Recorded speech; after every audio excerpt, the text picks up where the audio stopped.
Xi Jinping has called for urgent measures to protect lives as China reopens. This after China continues to witness a massive surge in COVID cases. Here's a report. There were signs that mainland China's biggest cities were edging closer to living with COVID-19 on Monday, with packed morning subway trains in Beijing and Shanghai.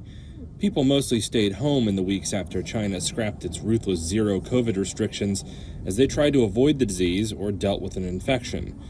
China is the last major country to move towards treating COVID as endemic. Now the virus is infecting millions there, left largely unchecked across the country, while residents have returned to commuting to work. I am prepared to live with the pandemic. After all, lockdowns are not a long-term solution, 25-year-old Lin Jixin told Reuters.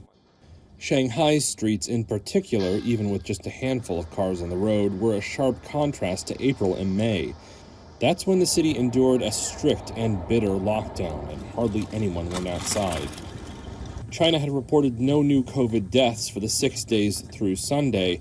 However, health experts and residents worry that China's statistics do not reflect the actual number of fatalities. The country has narrowed its definition for classifying deaths as COVID-related, counting only those involving COVID-caused pneumonia or respiratory failure. And the country's health system has been under enormous strain. Healthcare staff have been asked to work while sick, and retired medical workers have been rehired to help, according to state media. Analysts say the economy, the second biggest in the world, is expected to suffer further in the short term, after zero COVID slowed China's growth to its lowest rate in nearly half a century.